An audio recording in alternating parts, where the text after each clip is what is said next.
25 de julio de 2024, 15:17. El piloto Larry Parker miró el GPS por tercera vez. Algo andaba mal. Debería estar acercándose a un aeropuerto privado en México, pero las coordenadas lo llevaban cada vez más hacia el norte, hacia Texas, hacia territorio estadounidense, y en el asiento trasero, inconsciente y drogado con tranquilizantes, estaba Ismael Zambada García, el Mayo, el hombre más poderoso del cártel de Sinaloa, el hombre que nunca había pasado un solo día en prisión en 50 años de carrera criminal. Larry no lo sabía, pero ese error de navegación estaba a punto de desmantelar un imperio de 14,000 millones de dólares y reescribir la historia del narcotráfico mundial. Para entender cómo un simple piloto derribó al intocable El Mayo, necesitas conocer quién era ese hombre en julio de 2024. Ismael Zambada García tenía 76 años, 5 décadas en la cima del narcotráfico sin ser capturado nunca. Mientras sus socios como el Chapo caían uno por uno, El Mayo permanecía libre, invisible, intocable. No usaba celular, no aparecía en fotos, no frecuentaba fiestas, vivía escondido en las montañas de Sinaloa, cambiando de ubicación cada 3 días. El gobierno estadounidense ofrecía 15 millones de dólares por información sobre él. Nada. El Mayo era un fantasma. Pero en 2024, El Mayo estaba cansado. Décadas de diabetes habían destruido su salud. Necesitaba diálisis regular. Sus riñones estaban fallando. Y peor aún, la guerra interna en el cártel se intensificaba. Los chapitos, los hijos del Chapo, querían más poder. Joaquín Guzmán López, el hijo más calculador, venía haciendo movimientos sospechosos desde hacía meses. 3 semanas antes del vuelo, Joaquín buscó a El Mayo con una propuesta. Había un médico especialista en Estados Unidos que podía tratar su condición renal. Un médico privado, discreto, que atendía solo a clientes VIP. El tratamiento se realizaría en una clínica privada en México, cerca de la frontera. Rápido, seguro, sin riesgos. El Mayo era cauteloso por naturaleza.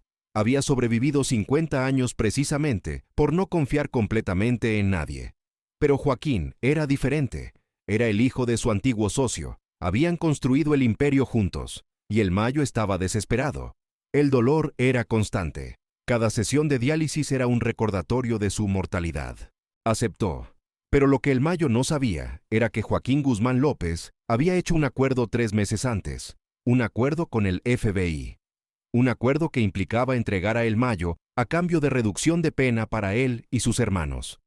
Los estadounidenses habían intentado capturar a El Mayo durante décadas. Habían derribado a Pablo Escobar, capturado a El Chapo, pero El Mayo siempre escapaba. Joaquín les ofreció lo imposible en bandeja de plata. El plan era ingenioso. Joaquín le diría a El Mayo que irían a una clínica en México, contrataría a un piloto estadounidense, Larry Parker, un veterano de vuelos privados que hacía rutas para clientes ricos sin hacer preguntas. Larry recibiría $200,000 por el vuelo, simple, limpio, rápido. Pero había un detalle que ni siquiera Larry sabía. Las coordenadas del GPS habían sido alteradas. Lo que aparecía en la pantalla como un aeropuerto privado en México era, en realidad, el Aeropuerto Municipal de Santa Teresa, Nuevo México, territorio estadounidense, jurisdicción federal, donde agentes del FBI ya estarían esperando. 25 de julio, 14:30. El Mayo llegó al hangar en Culiacán. Estaba nervioso. No viajaba en avión desde hacía años. Joaquín estaba allí, sonriendo, tranquilo, ofreciendo agua, diciendo que todo estaría bien. El Mayo tomó el agua. No sabía que estaba mezclada con lorazepam, un sedante poderoso. En 20 minutos, apenas podía mantener los ojos abiertos. Joaquín ayudó a El Mayo a subir al Cessna Citation. Larry Parker, el piloto, miró hacia atrás y vio a un hombre anciano, claramente drogado, siendo acomodado en el asiento. Hizo la pregunta que todo piloto hace. «¿Está bien?» «Está perfecto», respondió Joaquín. «Solo tomó medicamento para la ansiedad. Tiene miedo a volar». Larry aceptó la explicación. Ya había transportado ejecutivos nerviosos antes. No era su trabajo hacer preguntas. El Cessna despegó a las 15:05. Larry siguió las coordenadas programadas en el GPS. Todo parecía normal. Cielo despejado, vuelo tranquilo. El Mayo dormía profundamente en el asiento trasero, inconsciente de lo que estaba ocurriendo. Joaquín miraba por la ventana, en silencio, sabiendo que cada minuto los acercaba a la frontera. 15:17. Larry notó algo extraño. El GPS mostraba que se acercaban al destino, pero el terreno abajo no parecía correcto. Esperaba ver montañas mexicanas, vegetación densa. En cambio, veía llanuras abiertas, carreteras estadounidenses. Verificó las coordenadas nuevamente. Luego revisó el mapa de papel que siempre llevaba como respaldo. Su estómago se heló. Estaban sobre territorio estadounidense, casi llegando a Santa Teresa, Nuevo México. ¿Cómo había sucedido eso? Miró a Joaquín. Creo que hay algo mal con el GPS. Estamos yendo al lado equivocado de la frontera. Joaquín fingió sorpresa. ¿Qué? ¿Cómo es posible? Necesitamos regresar, dijo Larry con voz tensa. Pero el combustible estaba al límite. Tenían suficiente para aterrizar, pero no para volver a México. Larry intentó contactar la torre de control mexicana. Nada. Entonces oyó una voz estadounidense en la radio. Cessna Citation N5217CR está entrando en espacio aéreo estadounidense. Identifíquese y prepárese para instrucciones de aterrizaje. El corazón de Larry latió con fuerza. Miró a Joaquín nuevamente. ¿Quién es ese tipo en el asiento trasero? Joaquín no respondió. Solo miró por la ventana. 1523. El Cessna aterrizó en el aeropuerto municipal de Santa Teresa. Mientras las ruedas tocaban el asfalto, Larry vio lo que los esperaba. 10 vehículos del FBI. 20 agentes con chalecos antibalas. Helicópteros sobrevolando.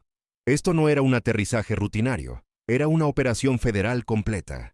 Los agentes rodearon el avión antes de que Larry apagara los motores. Manos en la cabeza. Salgan de la aeronave ahora. Larry salió primero, con manos temblando, intentando explicar. Soy solo el piloto. No sabía nada. Pensé que iba a México. Los agentes lo esposaron y lo apartaron. Luego subieron al avión. El Mayo aún dormía, con la cabeza caída hacia un lado, babeando ligeramente. Un agente chequeó su pulso. Vivo. Solo sedado. Lo cargaron fuera de la aeronave mientras fotógrafos federales documentaban cada segundo.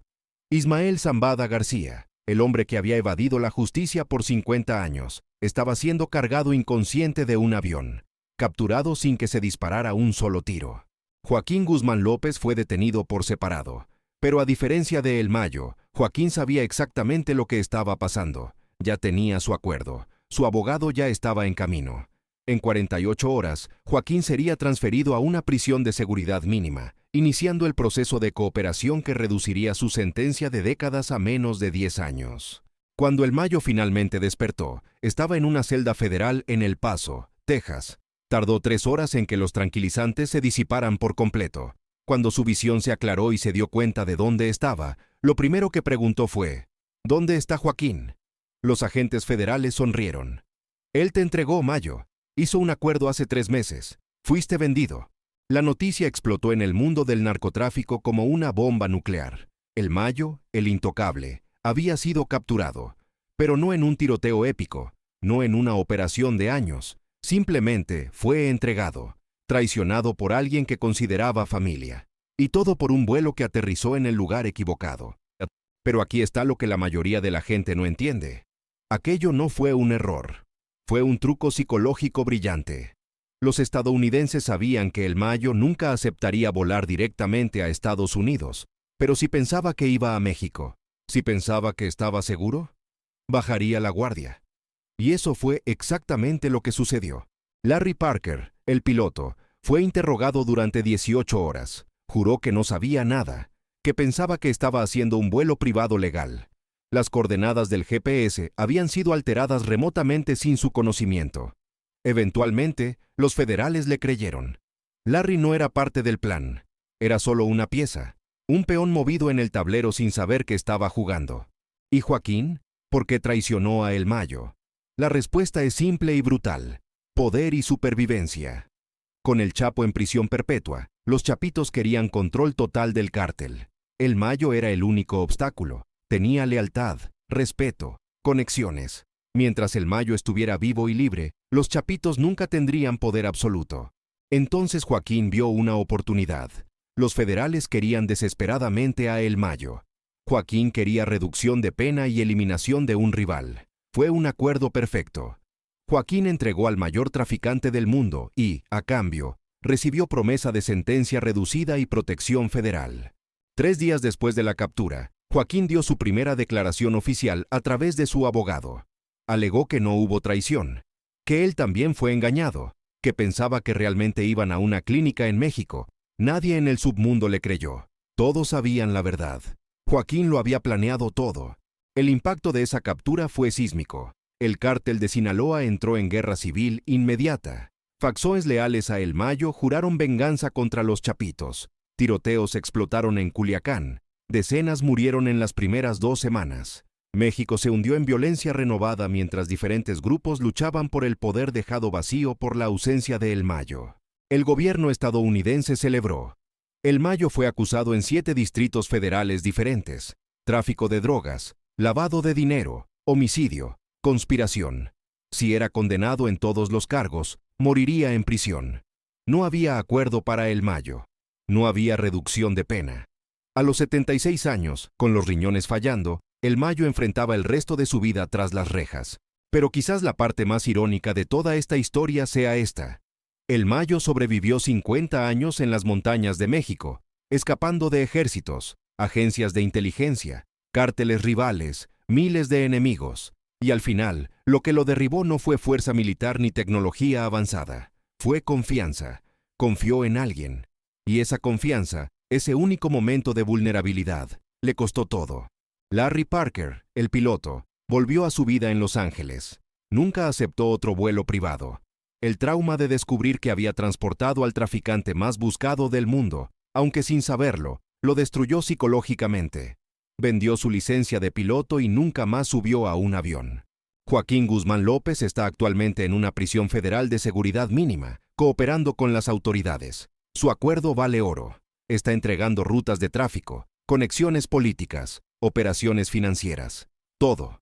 Y a cambio, podría estar libre en menos de 10 años, con nueva identidad, nueva vida, protegido por el gobierno que destruyó su imperio familiar. El Mayo espera juicio en una prisión de máxima seguridad en Texas. Recibe diálisis 2 veces por semana. Está aislado, sin contacto con otros prisioneros. El hombre que comandó un imperio de miles de millones, ahora pasa 23 horas al día en una celda de 2 por 3 metros. La historia de ese vuelo se convirtió en leyenda en el mundo del narcotráfico. La gente la cuenta en las calles de Sinaloa, en los bares de Tijuana, en las favelas de Colombia. Cómo el hombre más poderoso de México fue derribado por un error de GPS. Cómo un vuelo que debería durar 45 minutos destruyó un imperio que tardó 50 años en construirse. Pero mira bien, no fue realmente un error. Fue un jaque mate. Fue alguien jugando 3 pasos adelante mientras El Mayo aún pensaba que controlaba el juego. Fue la prueba de que en el mundo del crimen organizado, el poder real no viene de cuánto territorio controlas o cuántos hombres tienes. Viene de en quién puedes confiar. Y El Mayo confió en la persona equivocada. El piloto pensó que estaba haciendo un vuelo de rutina.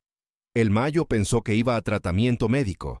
Ambos estaban equivocados. Eran piezas en un juego mucho mayor, orquestado por alguien que entendió que la mayor arma no es la violencia. Es engañar a tu enemigo haciéndole creer que está seguro hasta que ya es demasiado tarde para escapar. Y hoy, cuando traficantes jóvenes preguntan cómo evitar el destino de El Mayo, los veteranos siempre dan la misma respuesta: no confíes en nadie, especialmente no confíes en la familia, porque fue exactamente esa confianza la que transformó un simple vuelo a las 15:17 de una jueves, soleada en el mayor golpe de la historia del narcotráfico mundial. En las semanas siguientes a la captura, más detalles se filtraron. El FBI monitoreó a Joaquín durante meses antes del vuelo. Cuando Joaquín propuso entregar a El Mayo, los federales no lo creyeron. Parecía imposible. Pero Joaquín probó su seriedad proporcionando rutas, códigos de seguridad, todo. La operación recibió el nombre en código fantasma caído. El GPS fue alterado por técnicos del FBI, usando tecnología que ni pilotos experimentados detectarían. Lo más impresionante es que El Mayo tuvo cientos de oportunidades para descubrir el plan.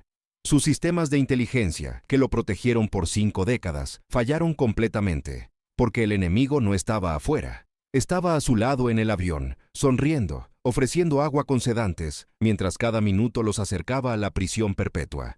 El Mayo está vivo, pero su libertad murió en ese aeropuerto en Santa Teresa, y todo porque un piloto aterrizó en el lugar equivocado. O quizás, desde el punto de vista de Joaquín y del FBI, en el lugar absolutamente correcto.